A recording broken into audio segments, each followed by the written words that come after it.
look, it sounds fantastic, doesn't it?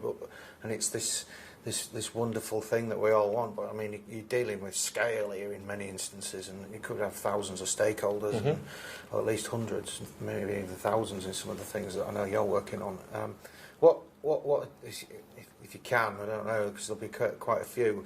What are the key challenges that people don't, if organisations potentially going into this kind of, look, we want to become accredited, or we want to be able to use people that have got an ISO and 55001 systems. What are the challenges that you're seeing? I know it must be disruptive, for example. It can be disruptive, but it's about who's driving it and how it's actually implemented. So if it's like we talked about last time we did this, about those two streams of how this process is driven. It's either box ticking exercise, which doesn't really provide those value statements that we just talked about.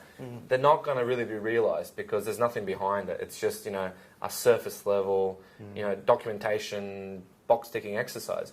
If you want that to make ISO 55001, the quality framework, live and generate that value, it really has to be driven by the people. You can provide the you can provide that framework, you can provide the training, you can provide the documents. But really, if it's not taken by the horns from the people themselves to actually drive that, and they have to believe in it and apply it to their local context. Like I said before, the 55001 isn't a prescriptive framework. It's a framework for what elements should be there. But if the people are involved in developing that maturity and those business processes, and they own those business processes, that's where you start to generate that value. That's where you start to see that value. So it's down to the people as always, isn't it? It is. I mean, it always is. It's about accepting the framework and developing that framework over time. Leadership has a big part to play in it because they need to make the organisation aware of what the direction is for asset management. They need to make them aware of what are the important factors, what are the governing guidelines and rules that they want to see. And we talked about that before, setting a policy that says, I want assets to be maintained within the best life cycle, balancing risk, cost and performance is a different objective to I want low-cost asset management. Run till fail. Correct. And those types of objectives will drive decisions further down on how assets are managed.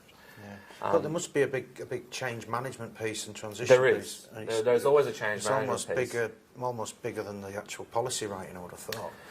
Yeah, I mean, policies are pretty quick, but the change management is the process for implementing this. And it depends on the organisation, it depends on their base maturity. Most organisations, they're doing things, buildings are standing up, mines are going, so there is these frontline people that are doing the best job they can, and usually it's through what I call apprenticeships. The leading hand becomes the supervisor becomes the maintenance manager, the maintenance manager becomes the site manager eventually. And they have this grassroots knowledge of the asset base. So they have very good understanding of how to maintain those assets. What often happens is they don't have that strategic thinking. So what happens is they'll do what they can with the budget they're allocated rather than saying, what are the business objectives? What is the business trying to achieve? And what do we need to do with the assets? And what are the risks in a current asset base to achieving those objectives?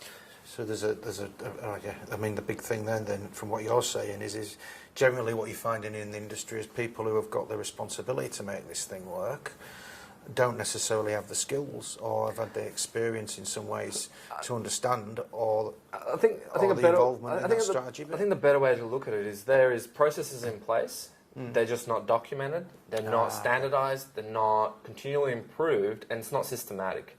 So, they do these things through experience. Not necessarily is the case that they are going to be done the same way in a repeatable way, even if that person was removed from that role. So if we say, all right, I'm going to take the asset manager out of that role, I'm going to take the maintenance manager out of that role. You've lost all that knowledge. Yeah, you lose it. And that's happening in Australia quite a bit, especially in some specific engineering industries where, you've got some of the older workers starting to transition out of the workforce, and you've got younger people coming into those positions. Trying to figure it out. Exactly. There's the business processes aren't documented. Their information systems are lacking a lot of the time. So the whole point of making systematic business processes aligned to ISO 55001 is making sure that everything that we do in asset management, maybe not everything we do, but let's say the things, the business processes that need to be there are documented, people are trained to them, and we're also assessing competency. So if we're asking someone to be a maintenance manager, we know what that role is, what's expected of that role, and we know what the competencies of that role are. So we can actually train people to meet those competencies. So it's a total solution around the asset management and the correct. Well, you know, it's similar to a system, I guess. In you put rubbish in, you get rubbish out. If you don't educate, you don't get it, and so you've got to really drive it out.